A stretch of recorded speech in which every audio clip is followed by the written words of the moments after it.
Good morning, everybody. Welcome to Big Tahunga. When we drove the last gen Mr. 2 last time, there was some JDM stuff happening, but ultimately it was the crappy gearbox and the stock engine. So we got Jason here. Thank you for joining me, sir. Look at that 5-liter.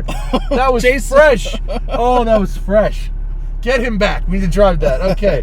We got Jason here with a little bit of a sleeper MR2. Stock looking, not much to look at. Lowered, yeah. But 2ZZ, the good motor. 2ZZ, yeah. So did you buy this car like this? Did you swap it in? Tell me the story. I bought the car with the stock motor for really cheap. Got it for $2,900. That is cheap. Yeah, and this car is actually known for burning oil and like their motors going. I know 4 people.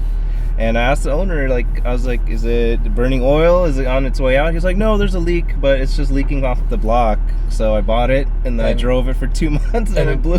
Oh. Yeah, it blew. So 2ZZ engine is the Elise motor, basically, but also from the Corolla XRS. Corolla Matrix, yeah, Celica. So is that where you got this one out of, or you just bought the motor? I bought it from like those, those just places that sell used motors. So I think it's a Japanese motor. Okay. And, yeah. So basically, it's a 1.8. 1.8, but it's got a really like high cam zinginess. So let's have a go. Okay.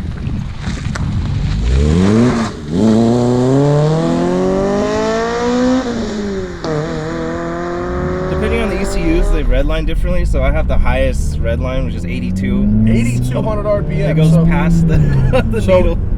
This motor doesn't come on cam until like 6 and change, right? Yeah, it's like 6.5 Where is it? Where's the cam? I think there you go. There it is. 6,700. All right. Wow, already much more lively. Yeah. This is a big difference. And it's not like a ton more horsepower, right? It's just like how it delivers it. Right. Than the stock engine, right? Well, there's 40 more horsepower, but it only comes on like at lift. Yeah. So literally at lift you get 40 more horsepower. Oh wow, she's going. She's going. Also, manual gearbox, big difference as well. Yeah. That auto stick thing, or what did they call it? It had a name. SMG, I don't know. Whatever it was, yeah. It was no bueno.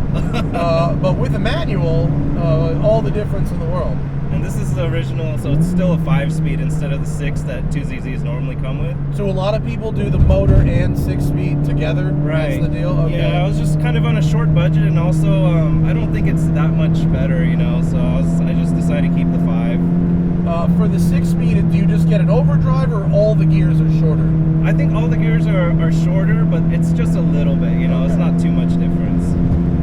So nimble. It's really got beautiful kind of just back and forth with no drama whatsoever. Right. So originally the car, when I bought it from the last owner, it came with chain lowering springs. And I really didn't like them because they were progressive, so it made the car really kind of unpredictable. But he also put a lot of bracing on the car, and I think that made a huge difference. Chassis rigidity stuff underneath? Yeah. There's some at the way back, in the center, and we're kind of right here where we're sitting, and then I recently put a TRD strut bar on the front, and amazingly the strut bar made a huge difference too. So it feels a lot like an Elise with power steering. Okay. Honestly, if you took an Elise and you gave it power steering, it would feel like this. Wow, I thought it would, Elise would feel a lot more extreme.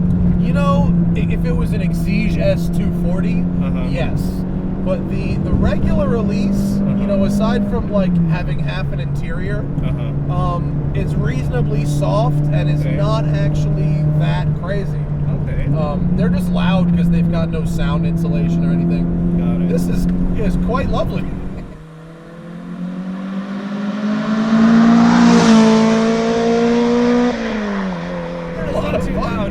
The whole point of this car is I just wanted a sporty weekend thing, I didn't want to try and turn it into a race car or anything. There's a lot of full throttle happening in this uphill section. There's no torque in this thing. It is a full throttle situation all the way up the hill. Definitely. But it's actually pretty nice, and it's comfortable. I might put a different seat in it. This seat is sort of an economy seat, but there's room. You can put a nice little Sparko seat in here. Yeah, I'll probably have to do that eventually because, the seat's not really... Oh, it's got revs for days. For days. every gear is like 1,000,000 miles long. Yep. This is great. Thanks. All those people that said, no, the 2ZZ is the one, they were all right. I know, yeah. Because I was thinking about doing a 1ZZ and turbocharging it, but I kind of think, this car just feels fun with the naturally aspirated. Yeah, I mean, that could probably be a lot of fun, too. Yeah. I think there's definitely an argument to be made for that. Oh, yeah. But this is cool, man. Thank you. It's got a lot of revs. It's got great balance. If you don't mind, what does it cost, give or take, to do a 2ZZ swap into this? Well, the motor I bought for $1,200. That's not bad. Not too bad. Then you just need the other parts are almost the same. I think about the same price. Like you need a wire harness adapter and new headers and all that. So, maybe another $1,200, and then it's just a matter of finding someone to do the swap for you.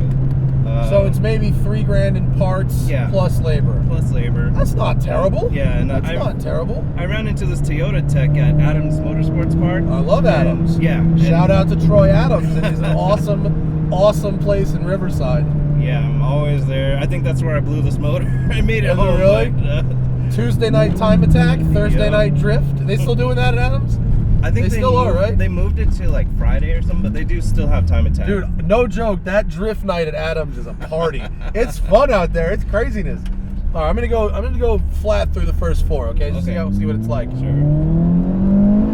You can hear it when it comes on cam. Oh yeah. Is it right there? Little subtle. But it's because my intake's like way at the back bumper. That's why you don't hear it so much. What's really funny is I assume these are the original gauges in the car. Yeah, they are. What's really funny is your original red line is where it comes on cam now. Oh, like it's 68, it shows your original red line, and that's just where VTEC or VVTi comes on. Yeah, it's just where it's starting. It's got a lovely short throw shift. Is that the original shifter, or do you put an aftermarket shifter in? The last owner put a TRD short shifter. It's nice. If it's got good feel. It's nice and kind of weighted, and it's good. Dude, this is a cool little car. Thanks. Our last 2 drives today with the Jeep and the 912, no good consumer advice was gained from those. Oh, no. This is sort of like, yeah, man, if you want a really neat canyon car for under 10 grand, this is totally an option. And I imagine, like, there's nothing super complicated about it, right? Like, not really. Almost anyone, like, I can't do an engine swap, but like, if you could do any engine swap, you could do this one pretty easy, right?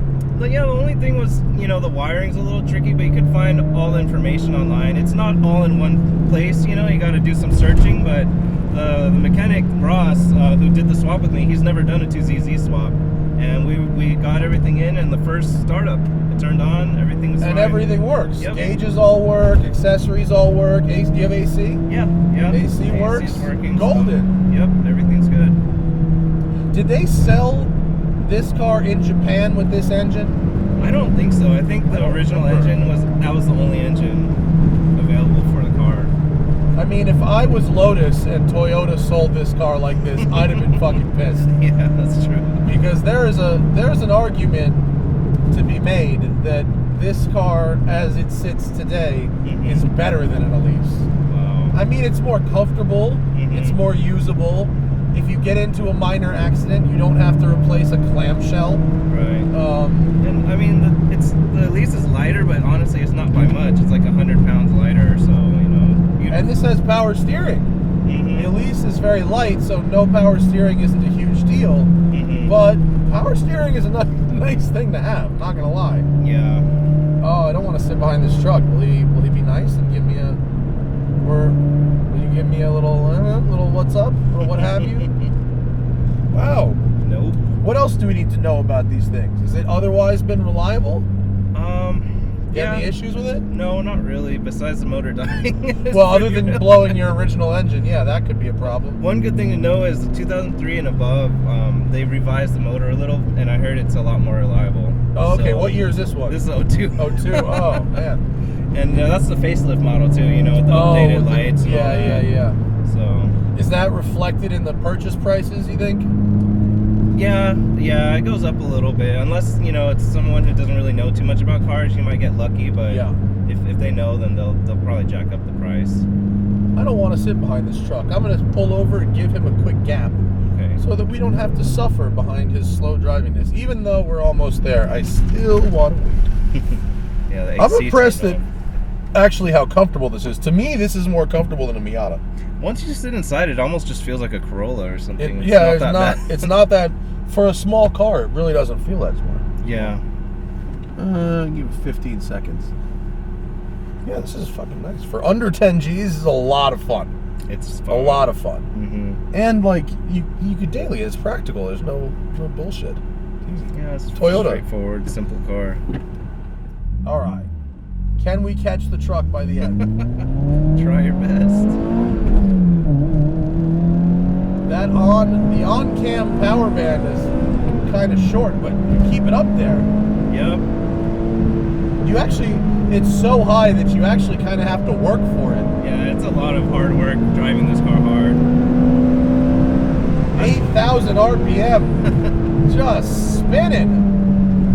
I was trying to follow my friend in a E36 M3 on a canyon, and I couldn't do it. I had to floor it the whole time, and he still lost me. But it was a workout.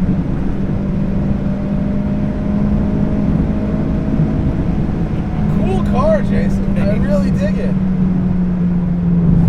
I like that it doesn't look like anything, and it's so much more fun than the stock one. This is definitely the move for anyone who's got one of these things.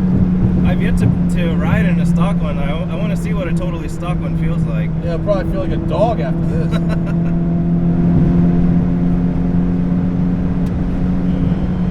Super fun. Thanks. Easy to drive. I mean, you got to work to keep it in the power band, but it's easy to drive, easy to modulate, won't get away from you. Yeah, you just have to be a little careful going into turns. Like I spun out once and it really woke me up. I was like, all right, got to be a little careful. Little oversteery. Yeah, if you get in, like if you're braking into a turn or something, it'll really. Yeah, you got to be around. careful with the trail braking. Yeah, definitely. Wow, that I get it, but wow, Jason, cool car, man. Thanks for bringing this out. No problem, dude. Really neat. Unlike the last two videos I've filmed this morning, consumer advice can be had. You want a really fun, somewhat practical car that is small but can fit a big person. 2ZZ swapped MR2. Nice. I could do it. And can you find these out there already swapped? I've only seen like a couple, but they usually ask for a pretty big premium. I think. Yeah, if you find like a dead one, that's probably a dead one and a JDM motor. I think that could be the way to go. Thanks, Jason. That was cool. Thank you guys for watching. Neat car, affordable speed, and revs for days. That was great. See y'all later.